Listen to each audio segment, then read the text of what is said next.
여러분들은 타로를 좋아하시나요? 누구나 한 번쯤은 타로로 점을 치거나 관심을 가져봤을 텐데요. 이건 저 또한 마찬가지입니다. 요즘은 타로를 공부하시는 분들에겐 해설판도 너무나 잘 나와 있어 쉽게 익히고 그걸 해석하고 있습니다. 그러나 해석하는 방식은 다들 조금씩 다르며 실제 그 의미들이 많이 다르게 해석되기도 하는데요. 저도 관심을 갖고 공부하는 입장일 뿐이지만 실제 타로를 공부하다 보면 꼭 필수로 알아야 하는 것이 존재합니다. 타로와 카발라.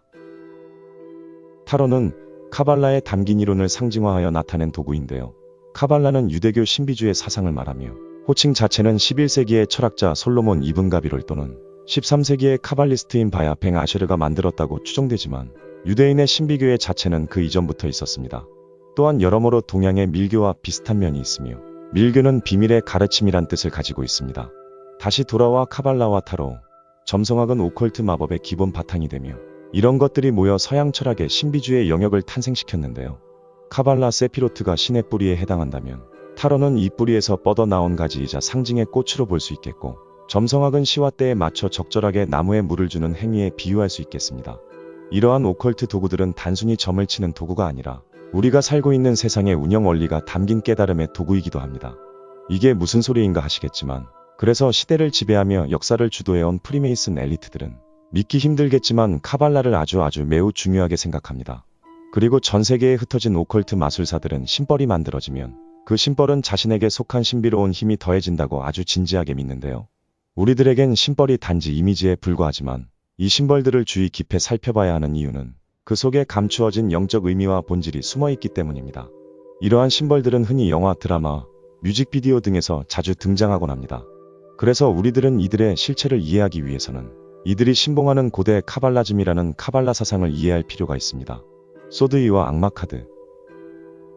타로 카드는 22장의 메이저 아르카나와 56장의 마이너 아르카나로 이루어져 있으며, 아르카나의 뜻은 라틴어로 책상의 서랍, 숨겨진 것, 비밀, 신비한 것이라는 의미를 담고 있습니다. 그리고 메이슨들이 좋아하는 수비학이 적용되었는데요. 수비학은 숫자와 사람, 장소, 사물, 문화 등 사이에 숨겨진 의미와 연관성을 공부하는 학문이고, 종류는 크게 칼데아의 수비학, 피타고라스의 수비학, 카발라의 수비학 등으로 나뉘며, 특히 그들의 수비학은 정치와 경제 분야에 널리 적용되었습니다. 특히 어떤 분들은 이러한 게 우연의 일치이며 숫자 노름이다, 음모론이다라며 이를 무시하는 경우가 있습니다. 하지만 프리메이슨과 오컬트의 사상을 잇는 많은 학자들은 수비학을 통해서 자신의 사상과 이론을 펼치며 아주 진지합니다. 세피로트는 총 32경로로 표현되는데 10개의 세피라와 22개의 경로로 이루어져 있고, 세피로트 22개 경로는 타로카드 메이저 아르카나 22장과 상응합니다. 타로카드의 56장 마이너 아르카나는 각 수트에 1에서 10까지의 숫자 유형이 10개의 세피라와 상응하며, 그래서 타로카드의 진정한 상징과 의미를 제대로 이해하기 위해서는 오컬트에 대한 지식을 이해해야 하고, 수비학, 점성술, 카발라, 프리메이슨 신비사상은 필수적인 요소이며 공부가 되어 있지 않다면 타로를 제대로 해석하기는 어렵다고 보고 있습니다. 타로카드는 단순히 점을 보기 위해서 만든 것이 아니라 카드에 숨어있는 상징들에는 엘리트의 사상과 신세계 질서의 아젠다가 모두 담겨 있다고 생각하고 있습니다. 여기 간단하게 마이너 아르카나 대표적인 카드인 소드이와 메이저 카드인 악마 카드 의미를 살펴보겠습니다. 소드의 그림의 모습은 프리메이슨 입문식을 표현한 것이며, 앉아있는 여자 뒤에 초승달은 가임기 여성을 의미하며, 그것은 영적인 임신 즉 프리메이슨의 입문식을 하고 있는 여성을 표현하고 있는 것입니다.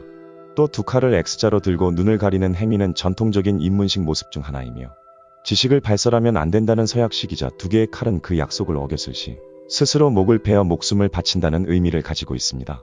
대부분의 타로 마스터들은 메이슨의 비밀 지식을 접하진 못하기에 그림으로만 상징을 해석해주며 그 한계가 명확할 수밖에 없는데요. 기본 해석으로는 저 카드는 일반적으로 내적인 성찰, 혼자만의 시간을 통한 자아성찰의 시간을 의미한다고 배우며, 그래서 하던 일을 멈추고 자기만의 시간이 필요하다는 의미로 대부분 해석해줍니다.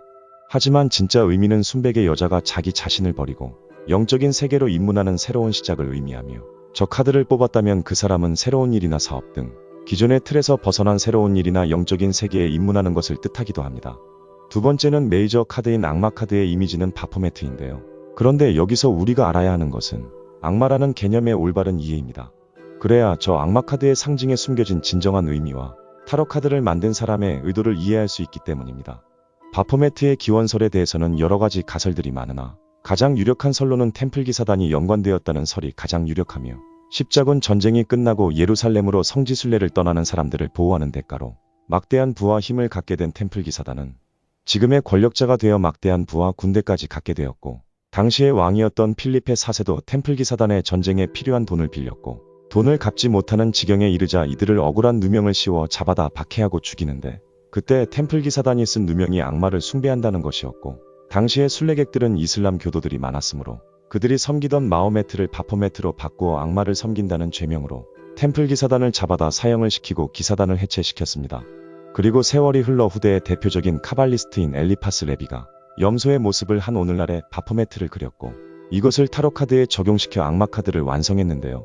카발리스트들은 선과 악을 만든 게 신이고, 인간은 선과 악의 조화 속에서 살 때의 균형을 이룰 수 있다고 생각하며, 저들은 선도 악이고 악도 선이라 생각하는데요. 이러한 카발리즘의 사상이 악마 카드에 모두 담겨 있다고 보시면 되겠습니다. 악마 카드의 손 모양을 자세히 보면 유대교의 랍비가 축복을 행할 때 하는 손 모양이며, 또 한 손은 하늘 한 손은 땅으로 향하는 것은 하늘에서 그러하듯 땅에서도 그러하다는 카발리즘의 사상을 의미하며, 성경에선 하늘에서 이루어지듯이 땅에서도 이루어지리라입니다. 즉 악마가 두 남녀에게 하늘의 뜻을 받들어 축복을 내리고 있는 것을 표현한 것으로, 카발리스트들은 선도 악도 이 세상이 존재하기 위해서는 필요한 요소로 인식하며, 선도 절대의 선이 아니고 악도 절대의 악이 아니라는 그들의 사상을 카드에 표현했습니다. 도덕률과 교리. 제 영상에서 여러 번 다뤘던 엘버트 파이크는 19세기 가장 높은 등급의 메이슨 33도로 유명합니다. 그는 저서 도덕률과 교리를 기록하여 오컬트의 비밀들을 세상에 알린 인물이기도 한데요.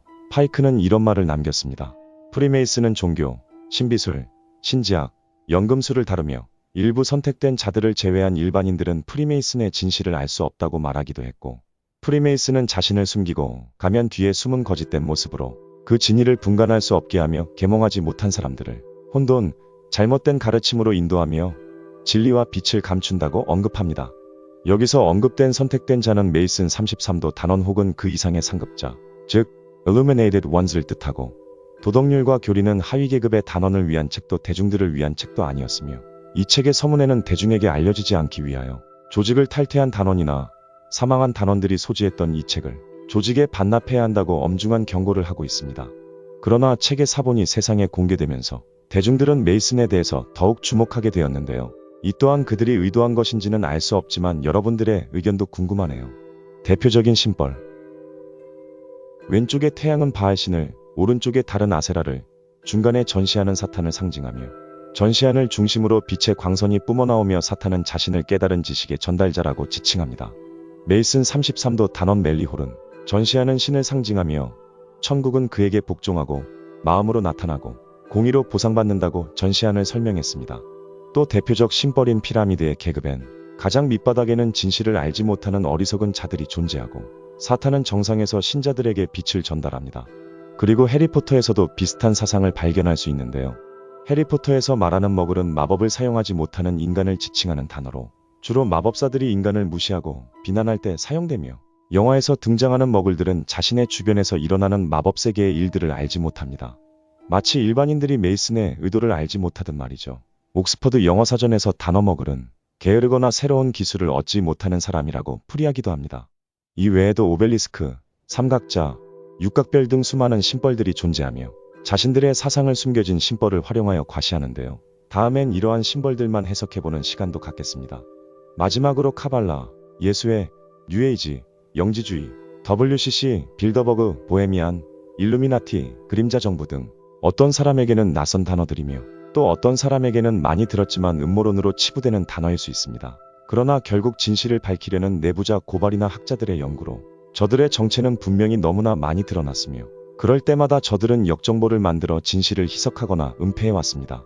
믿기 어려운 사실들이겠지만 많은 사람들이 모여 엘리트 집단들에 대한 연결고리들을 찾고, 따로 알고 있었던 정보들을 하나의 흐름으로 연결시키다 보면 분명 그들이 만드는 역사를 바꿀 수 있다고 저는 믿고 있습니다. 이런 영상들은 검열이 심하다 보니 제 정체성에 맞게 자주 다루고 싶어도 많이 다루질 못하는 게 현실인데요. 여러분들의 소중한 의견과 응원이 있다면 앞으로 더 자주 제작하도록 노력하겠습니다. 짧게나마 타로와 카발라 그들의 사상을 엿보았는데요.